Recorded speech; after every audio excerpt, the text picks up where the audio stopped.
Everyone. Welcome to the It's on Us Engaging Men series. It's our second day. I just wanted to let folks know before we get started that this session is being recorded and will be made available to folks afterwards. So in case anybody has to jump, we will be able to share it afterwards. So just wanted to flag that at the top. Again, welcome to our It's on Us Engaging Men series. I am Tracey Vitchers, the executive director of It's on Us.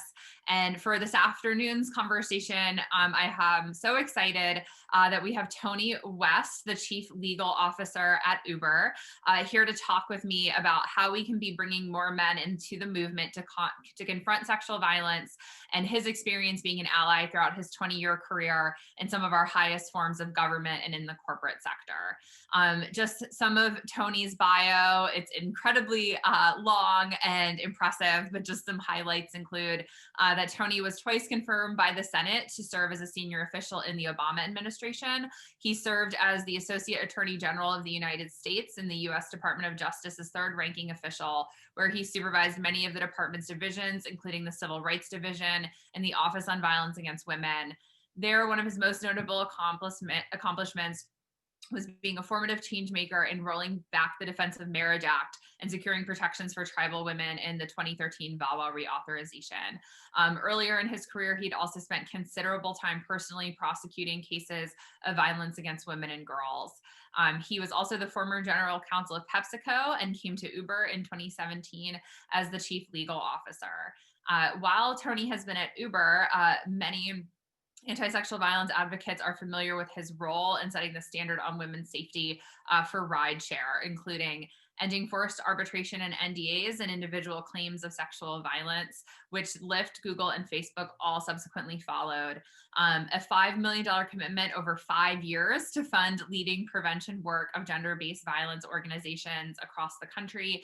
And of course, he spearheaded the company's efforts to release the very first safety report, which was the first publication of its kind to be voluntarily issued by any company, and shares the details on Uber's safety progress, its processes, and the data related to the reports of the most serious safety incidents occurring on the platform in the United States, including sexual assault. So with that, Tony, welcome. Thank you so much for joining us today. Thank you so much, Tracy. Thank you for having me. It really is an honor to be with you. Thanks to everybody who's joined this conversation. And let me just say thank you, Tracy, for all of the work and dedication you've committed to this really, really important issue throughout your own career. So thank you. Thanks so much, Tony. So just to kick things off, first things first, let's be real. When people talk or hear about Uber, most people don't immediately think of Uber as a key player in sexual violence prevention. And some may even say that they contribute to the problem.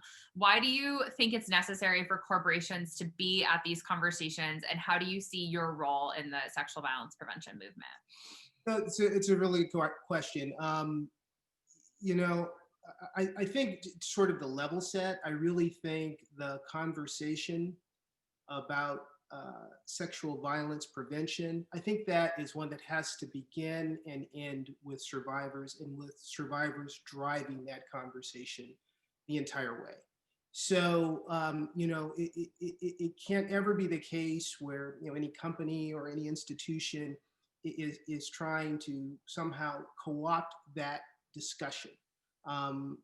That is not the right role for companies or any institutions to play. So survivors, they ought to be, not just at the table, they ought to be setting the table when it comes to the issues that we're talking about, and frankly, how best to proceed, not just in that conversation, but with actions. They have to be informed by the experience and the views of survivors. Now, there's a lot on the shoulders of people who take on this work, as you well know. And so I do think companies have a role to contribute. They have a supporting role to play. And it's really in that space of how can we make sure we are adding value to this conversation and to this issue. That's where I begin to try to think about, where can we begin to make a difference. When you're talking about, something like an Uber, you're talking about a platform that has enormous, far-reaching scale. And with that comes, I think, some real responsibility, but also a real opportunity. A company that's doing, before the pandemic, 15 million rides a day. That's more than 45 rides a second. You get to see a lot of what's happening in society. And so with that very unique perspective, it seems like there's an opportunity to try to help move the needle on this issue. And so the way we've approached it is, with that first principle of survivors have to be the beginning and the end of the conversation. The way we've approached it is looking to survivors, looking to advocates, looking to experts in the space on where we can most add value and really be a game changer or a change agent, I should say, a real change agent on this issue. When we were putting together the safety report that you mentioned, that wasn't just something that we just went out and wrote. It started with a lot of listening. We conducted listening sessions with over 200 survivors and advocacy groups, with experts.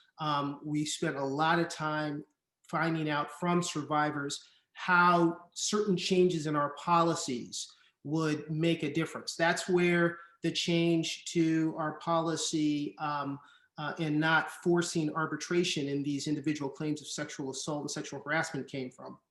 It's where we decided that we're going to end the use of confidentiality agreements in those types of cases. Those were decisions and policy changes that were informed by survivors, helping to teach us what best practices were.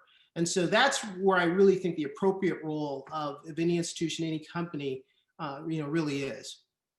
That's really great. And, in that same vein, I'd like to hear your thoughts on the idea of performative corporate allyship and how you're working to ensure that Uber's allyship is tangible, action-oriented, and truly survivor-centered. Yeah, and this comes up in a couple of different areas too. In some ways, the easiest thing to do is write a check. Right? I mean, you write a check, it can do some good, it makes you feel good.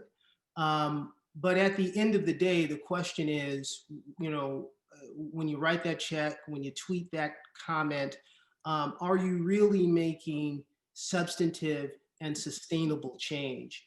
And that's where I think if companies, if individuals in companies, want to be a part of the solution, then and really want to be true allies, then I think it has to go beyond that. It has to go to the place where you are having tough conversations within your company, as we've had. It has to go to asking uncomfortable questions with your teammates, as we've done, right? And then it has to be making public commitments so that you're held publicly accountable.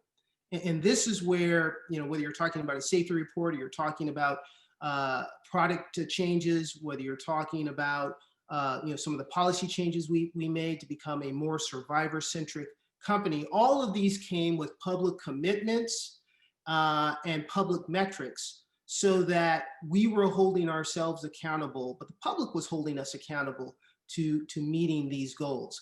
It's funny because it's not just in this area, of course. We just went through an incredibly wrenching summer where there has been a reckoning on race.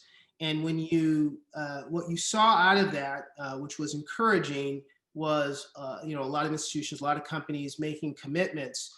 But what I said then was that all of that is great, but the question is, what's the commitment going to be when protesters leave the streets, right? What's the commitment of these companies going to be when this is no longer on the front page of the paper? It's been replaced with news about the pandemic or something else, right?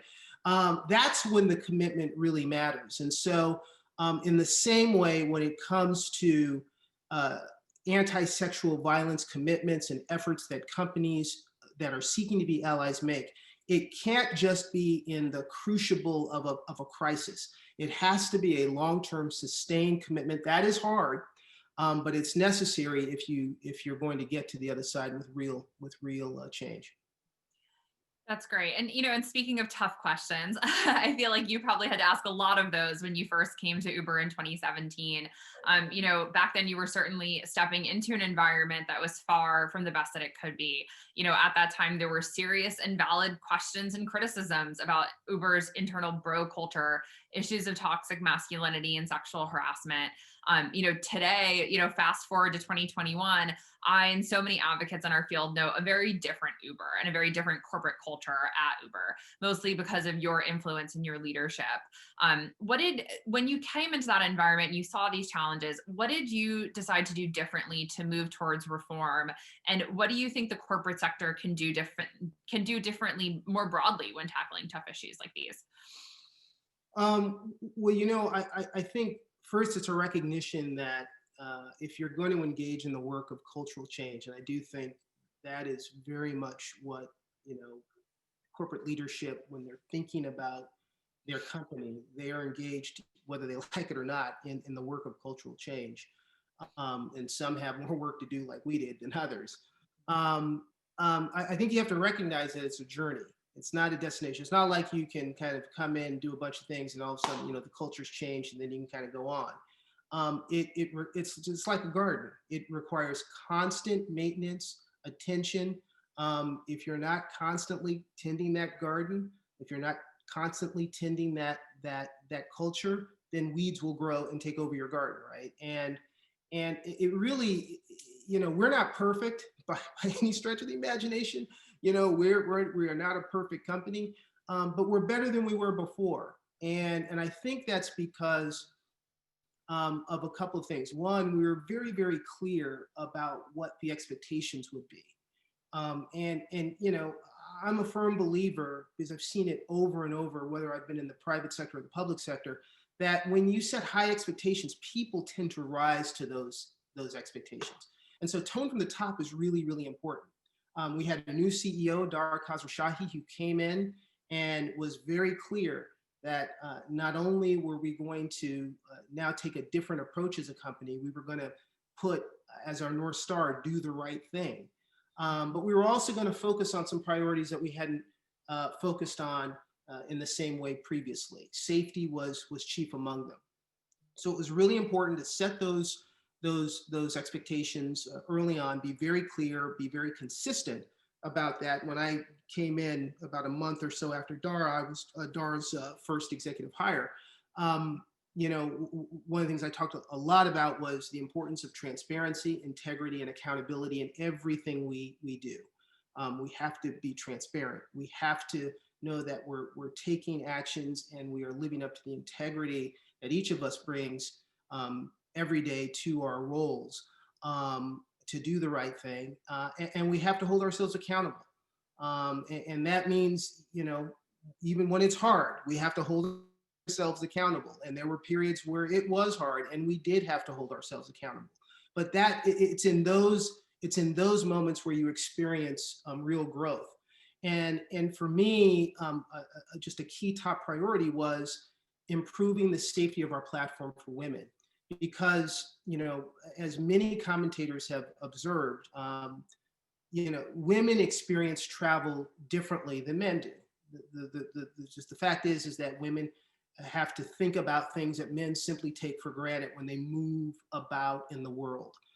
And I knew that if we focused on improving the platform's safety for women, then that would improve the platform's safety for everybody who uses it.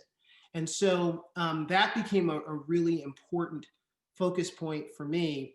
And part of ensuring that we were affecting the cultural change was that not only did we sort of talk the talk, we walked the walk. When it came time to make hard decisions or make difficult investments, we followed through on those principles that we had articulated to the company, such that people could see that we certainly weren't holding some other folks to a standard that we weren't willing to meet, and people could see that we were absolutely committed and serious about the change that we were trying to achieve. And that, really, I think probably the single best evidence of that is the taxonomy that we were able to create on sexual misconduct in complete partnership with anti-sexual violence advocates, as well as the safety report, which we've committed to do every 2 years. You sort of hinted at this a little bit, in talking about wanting to make Uber safer for women, and a recognition that, women do move through the world differently than men do and travel differently than men do. And that, I think, really sort of talks to this issue of allyship. And, throughout your career, you've repeatedly and consistently spoken up for communities that you are not a part of. And I'm just wondering, like, what brought you to that place of allyship? Did you have a sort of aha moment that brought you there, and what has kept you going? Well, I think a lot of it is the way that I grew up. My parents and sort of the values that they instilled in me, and this very strong sense that you're part of a larger community, even if people don't look like you or don't have the same, religious or political views that you do. There is a real unifying sense that you're all part of the same common human family. And then, I grew up in a family full of strong women, and I followed suit when I got married and married into a family full of strong women. And so for me, the natural order of my universe has always had women at the center. It's a place where I feel very comfortable. And when I think about, male allyship in this particular issue, I think, look, part of it comes from being the eldest of 3 children, and having 2 younger sisters. And I'll confess that I do think in my own, as I kind of think through this, in my own experience, being an ally, I think at first sort of came from a sort of a paternalistic kind of place, a place of wanting to protect my younger sisters. I mean, that was very much a part of how I grew up, and thinking about what my responsibility was in the family, and making sure that I was always taking care of my 2 younger siblings. And I think a lot of guys, frankly, kind of grow up, with this sense that allyship means protecting women. And as I got older, and particularly as I, began to prosecute some of these cases, I began to appreciate that, true allyship is actually not trying to protect someone. True allyship is actually listening, and it comes from a place of being able to hear. It comes from a place of empathy. It comes from a place of allowing, someone else's voice to fill the space. Allowing someone else's agency to be predominant, and being comfortable in that kind of relationship and space where it's not one is superior to the other. It's a collection of equals, and what you're trying to do is make sure that as you interact, you're doing so in a way that respects the unique agency and voice of the other person, and making sure that you're not confusing your own desires or your own agenda with that of the group or the person with whom you are seeking to ally. And so, I think as I got older, as I was prosecuting these cases, then of course, as I married my wife, and became a girl dad, and now I have 2 granddaughters, right? I mean, that it is so much of being an ally means being able to support and nurture and encourage that strength that you see, that spark that you see. You're certainly giving guidance where that's required, but it is definitely a different kind of frame of mind than perhaps where I started, many years ago as a young man.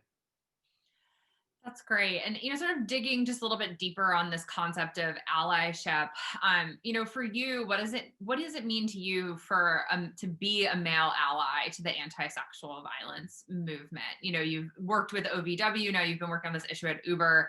What does that mean to you? I think part of it means using any platform or position that you happen to be in a way that uh, promotes women and lifts up women, and so that's sort of been the way that I have tried to conduct my own uh, my own professional career, my own life.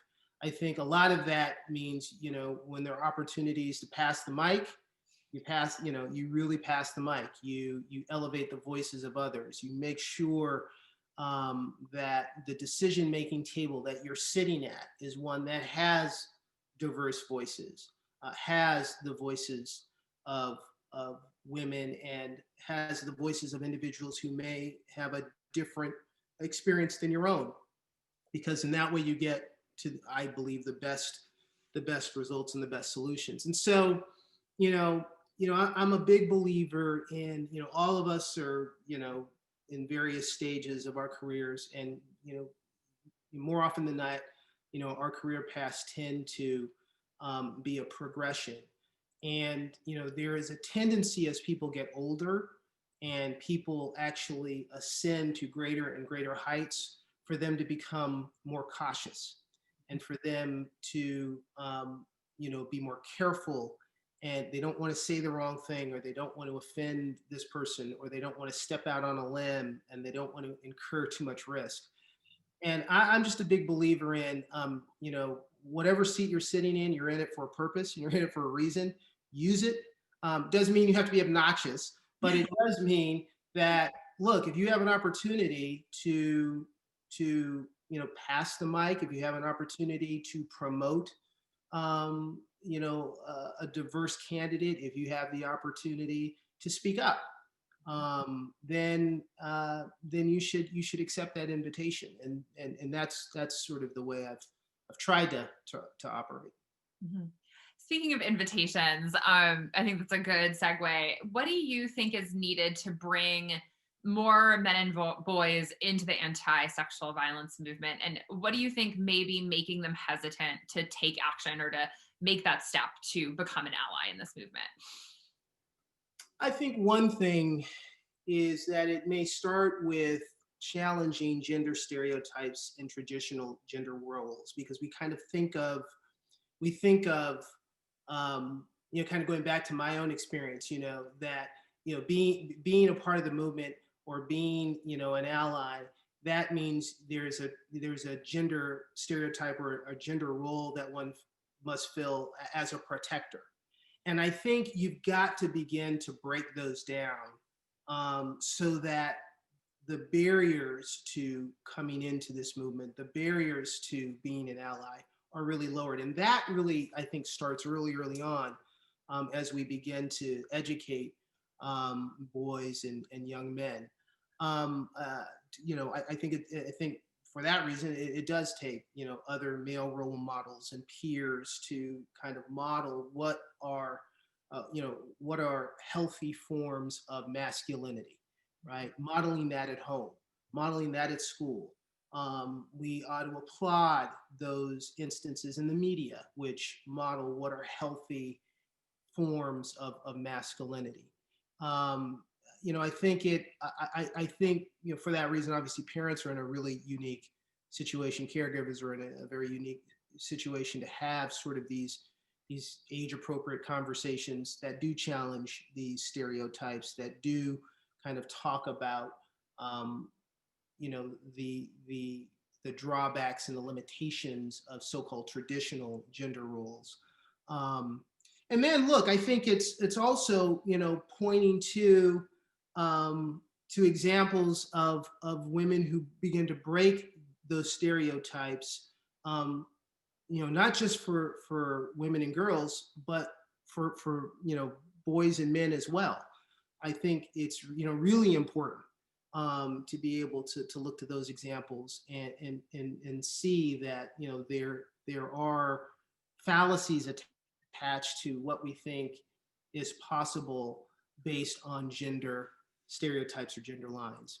I think we have to think about our language, right? I mean, I think we have to think about, I'm talking to my 4-year-old granddaughter. If she wants to be, I guess what she wants to be an astronaut and a president. Uh, but the 2-year-old may want to be a firefighter, right? And so I think, instead of fireman, just even thinking about the way we describe things, particularly to kids, I think it is a part of this. And I guess the last thing I'd say about it is, I think people have to be willing, particularly men, have to be willing to be vulnerable, and that is okay. There is nothing wrong with men showing and expressing vulnerability. In fact, it is a sign of strength, and it is one of, in my view, one of the strongest signs of healthy masculinity. And we have lived so long in a society that has tried to hide that or shun that. That breaking out of that allows us, I think, to make a lot of progress along this line. Absolutely. And that's all so great. And vulnerability is so key. And, I think for some of the young men that may be watching this series, they just might not know where to start in their behavior change or in their role as an ally. So what advice would you give them on how to begin that journey that may feel really daunting or scary or just unknown to contribute to something like the anti-sexual violence movement? I think it starts, part of it is just very, very simple. You don't, it's funny, you don't have to, it's great if, you could be Tracey and you could actually have legislation in states that actually change this issue. That is a worthy goal, but it can also start really, really simply, right? If you're in class and you're having a classroom discussion, right? Begin to think about whether or not you're interrupting women as they try to make points, or whether others are interrupting. It's a really fascinating. I saw this in law school all the time, right? One of the things that you would see in these classroom conversations is a woman would make a point, the conversation would go on. A guy would make the exact same point and everyone would react like it was, manna from heaven. And I think you gotta be thinking about those kinds of interactions, right? So if there's an opportunity, sometimes the best thing you can do is actually not speak up, but to pass, as I've said before, pass the mic, to really kind of amplify and lift up those friends or classmates who are women, who are sharing thoughts, sharing ideas. Any man can challenge the stereotypes about masculinity. And you can do that in conversations with your friends, as well as the way that you carry yourself, right? That it is okay to share vulnerability. And then, look, there's often, sometimes, folks will be getting together and guys will get together and someone will make a joke about that's derogatory about women, or that's about rape or something else. And, that's a moment for you to call out, and again, you don't have to be obnoxious about it, but to say, hey, man, that's not funny. There's nothing funny about that. And let's, and so there's some basic things that we can do. Sometimes it's a little uncomfortable. I'm not going to pretend like it's not, but I'll tell you, you do that one time, it's interesting. You'd be, I think, surprised at the reaction that you'll get, the reaction of both respect but also you'll find that it begins to change behavior.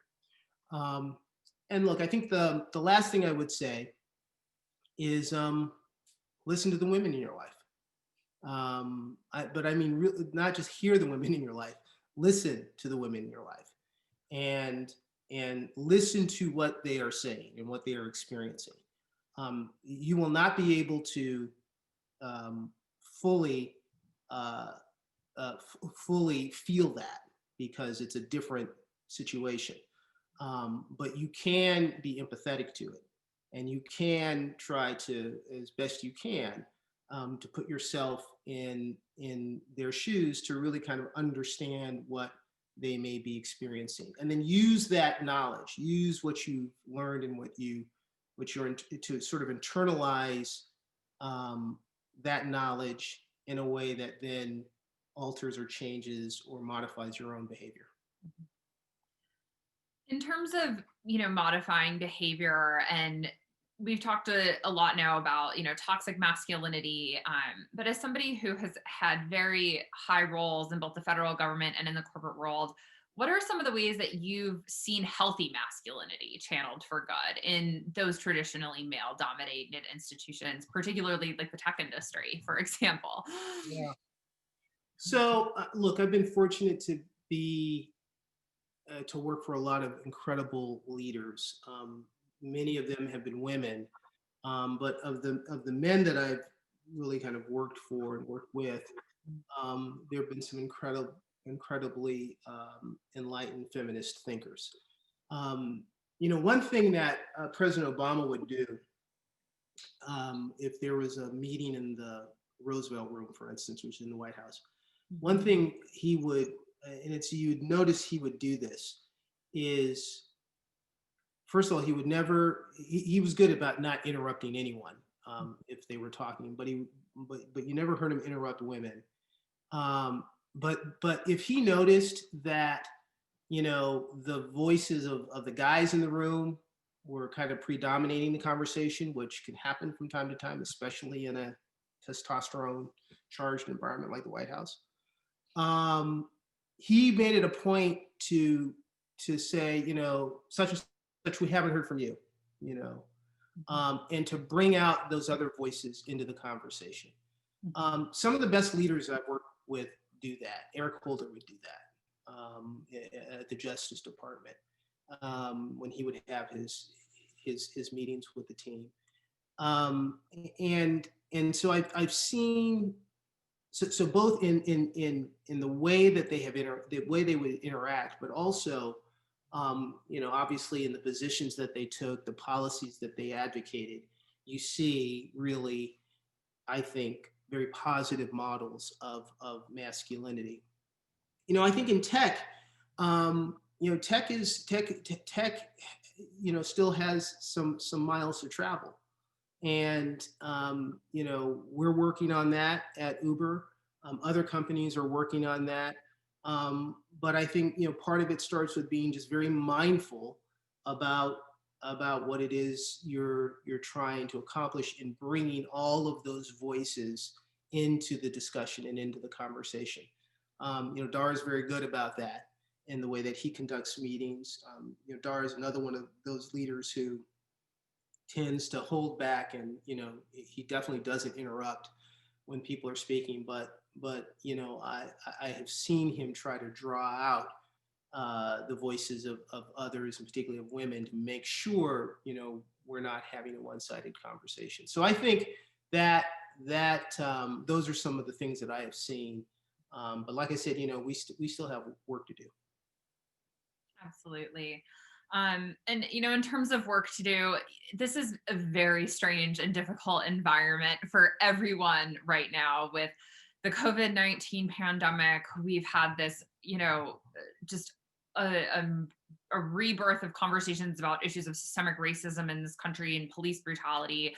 We've had so much just stress and trauma following the election and what we've seen, the riots in DC over the last couple of weeks. And that's a really chaotic environment, and student, especially for young men, many of them, even if they're still attending classes, they're going to Zoom classes, etc., they're not necessarily going to class in person, they're not necessarily interacting with their classmates or peers in person on a daily basis. So sort of in this environment where it's probably feels a little bit harder than ever for people to engage in any sort of work, but particularly the work of combating campus sexual assault. What sort of gives you hope for the future of young male allyship? What are you seeing that's inspiring you and making you feel like we have a really strong pathway forward? Well, what is very optimistic is actually just talking to young men, and and hearing already that a lot of the conversation around gender stereotypes, that's actually occurring in many different corners. And importantly also, like in communities of color. There are very strong traditional values in the Black community, for instance, um, and there you're when I'm talking to folks, you're hearing the conversation about what are traditional gender stereotypes. How do you make sure you're not falling into those? You hear that being those sentiments being reflected in some of the conversations, and that's very optimistic. I think that even though we're all kind of meeting and coming together virtually, I still think that that is an opportunity for us to put in practice some of the things that we've talked about. Whether it is making sure you're lifting up colleagues, or just making sure that you're making space to ensure that voices are being heard.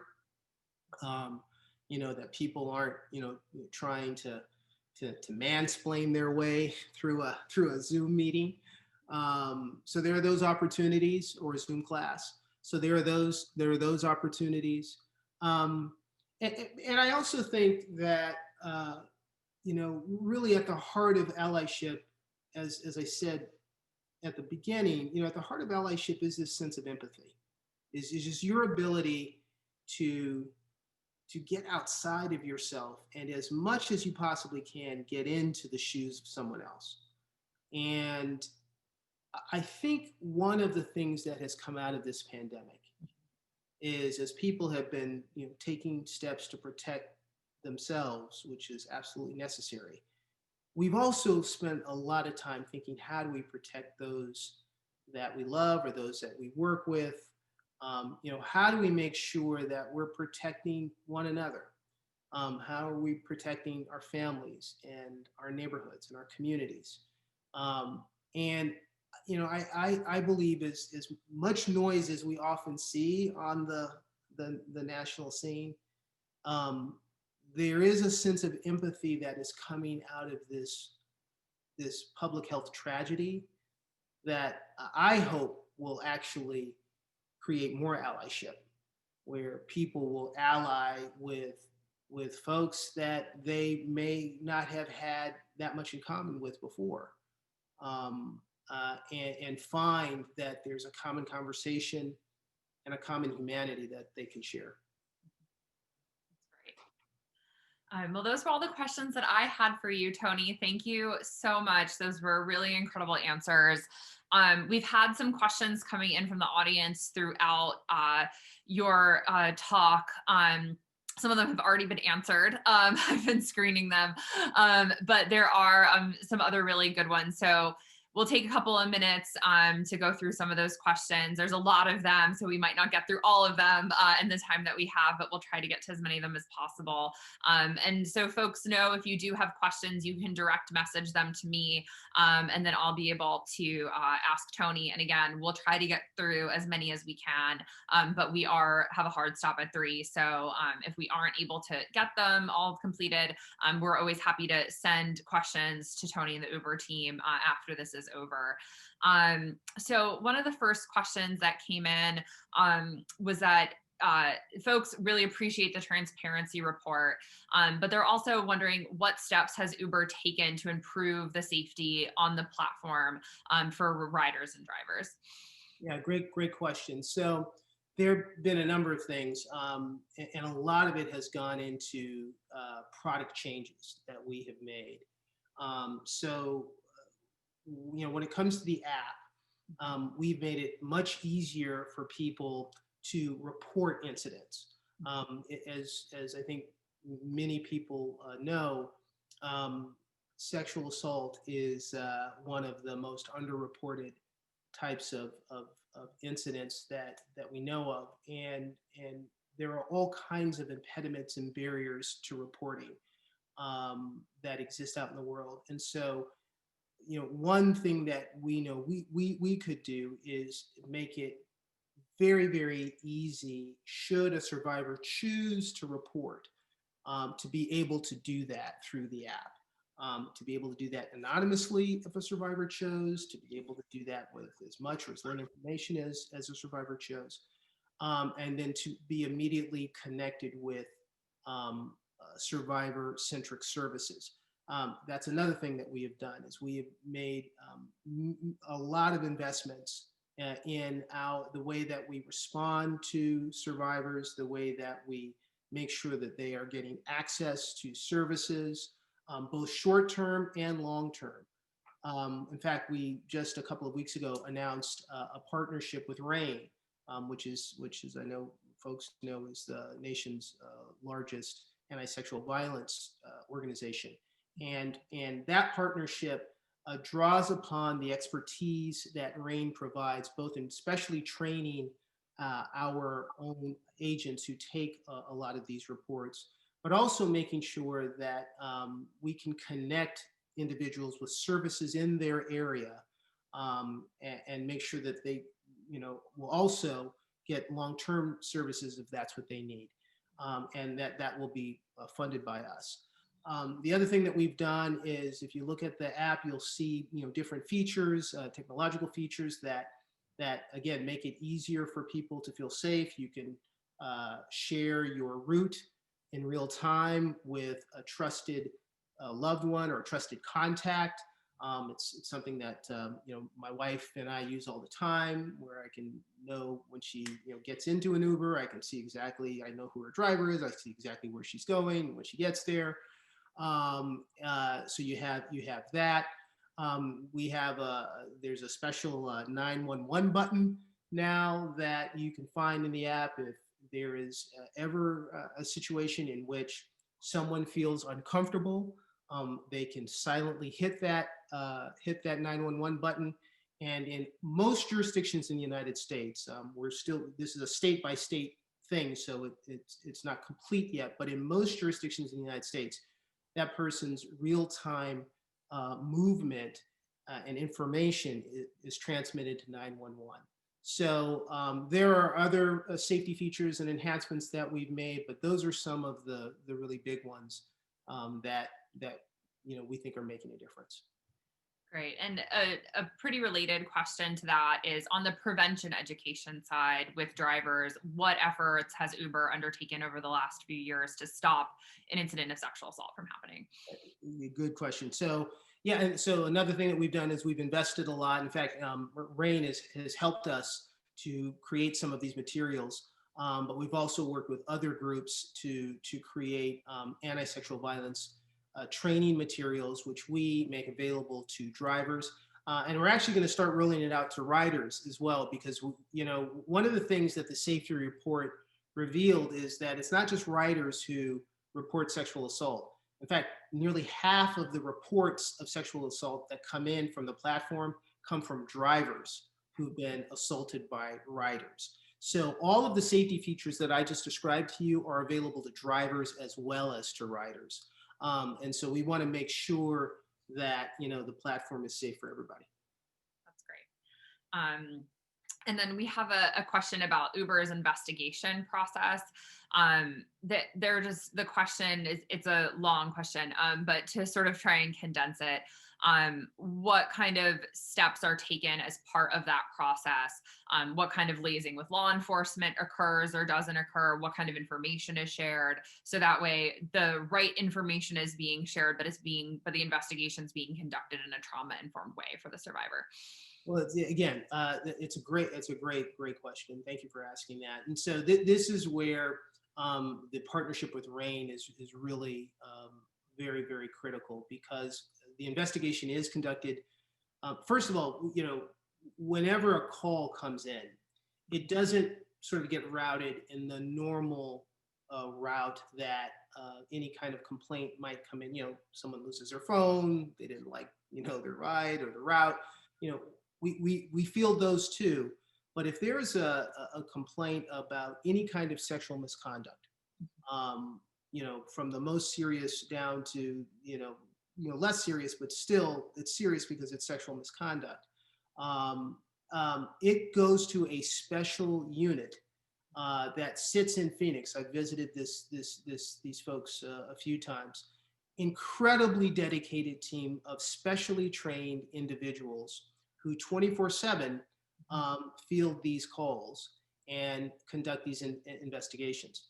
The partnership with RAIN is allowing us to use some of RAIN's resources to field some of those calls. So very early in the process, the priority is always to make sure a survivor is in a safe place, that they are not in any kind of danger when that call comes in, to make sure they're immediately connected with survivor-centric services in their community.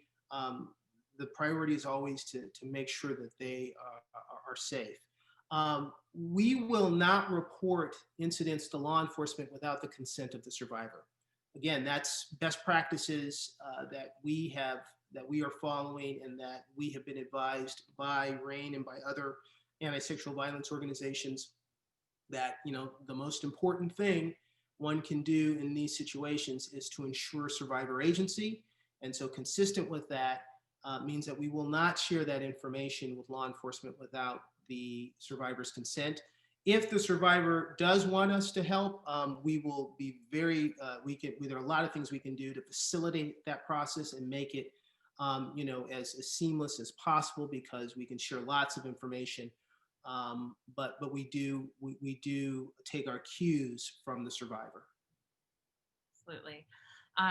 Another question that's similar in nature, but we've talked a lot now about the safety protocols and education work that's being done with drivers and riders, or will be done with riders.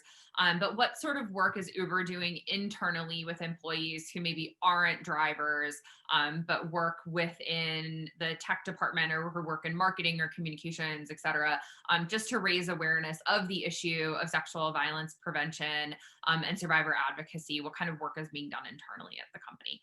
So there's been a lot of work, particularly in the product development space, where the first step is making people aware of what the issue is, and so there's work that's done internally to do that. But then it's also work to make sure that the product development flow from ideation all the way to development and future rollout is informed by these best practices, and by this awareness of how do we make sure we are making the platform as safe as possible. And so there is work that goes on. Anti-sexual violence awareness is something that we do internally. A question sort of going back to when you were talking about the creating space for men to be vulnerable and engage in those acts of vulnerability. What advice would you have for female educators who are looking to create those safe spaces for young men and boys to engage in the kind of vulnerability that you're speaking to when educating on sexual violence or allyship? That's a great question. I saw it pop up, and I was like, we got to ask this one. I do think when you're talking about vulnerability, because it's not easy for anybody, whether it's a man or a woman or anybody, to show vulnerability, and that's because we have mistakenly conflated vulnerability with weakness. Mm-hmm. I think it starts with meeting people where they are.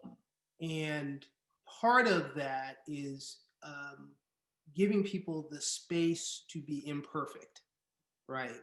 I mean, I think one of the things that that I've been fortunate enough in my life to have is people who, when I'd screw up or if, something didn't go right, they gave me the space to be imperfect, to make mistakes.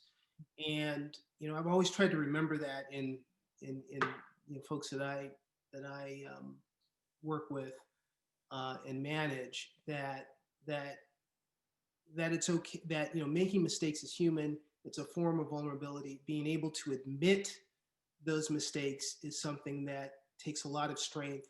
And when it happens, you have to be gracious in receiving that, and you have to be mindful. And so, sort of meeting people where they are, because not everybody's is going to be at the same place. Understanding it's a process, a lot of listening, and a lot of patience, I think, has to be a part of the mix as you begin to perceive that people feel like it is safe for them to be vulnerable. It is okay for them to be imperfect. Once they sense that, then I think you'll begin to see folks being more willing to open up in that way. Absolutely. Something that's very timely, a question about the COVID-19 pandemic. We've seen, RAIN has issued statistics. We've seen it in our work that incidents of sexual and domestic violence have been on the rise, particularly, at least in what we're seeing with our college students, is many students are made the decision to quarantine with their partners for the first time. It's become a pressure cooker situation. We're seeing incidents of dating violence occur. We know RAIN has seen increased numbers of domestic violence issues because of COVID-19. What sort of efforts is Uber supporting to try to help those folks who are stuck in those dangerous situations? Is Uber doing anything to contribute to that issue right now? Yeah, one of the things we announced early on, when as part of our response to COVID, is the experts were all telling us that we could anticipate this, sadly. So I can't say that seeing those numbers increase was a surprise. And so one of the things that we announced early on is an initiative to offer free rides to individuals who are in those situations, rides to safety, to shelters, or to other places which would get them out of a situation. And that initiative continues. But I do think that this is one of the things that when you think about how we're conditioned to handle stress, making sure, and this kind of goes back to talking to men and boys about traditional gender stereotypes. How one handles stress, how one handles frustration in difficult situations. The outlet can't be violence against a partner, right? And I do think that this pandemic has given us an opportunity to see a lot of things, a lot of inequities, but it will also give us the opportunity, I hopefully, to have an honest conversation about this issue in this context. Great. Well, Tony, thank you so much for joining us today to have this really important conversation. I'm so grateful to you. The whole It's On Us team is so grateful to you. And I hope that this is just the start of a even bigger conversation about these issues in the months and years to come. We're so grateful to have you. And one of our staff members, Sylvia, is going to just be dropping some resources for survivors in the chat. So if anybody does need to talk to someone, the RAIN hotline is in there. And we're just so excited to have you as part of this Engaging Men series, Tony. Thank you so much. Thank you so much for having me. It's so good to see you. Thank you. So good to see you. All right, everyone. Thank you so much for joining us today. If you are interested in participating in any other of our Engaging Men virtual series, please check out our social media, or you can go to bit.ly/Engaging Men series. Again, Sylvia just dropped that link into the chat. So we hope to see you all on future webinars as part of this series. Have a great rest of your day, everybody.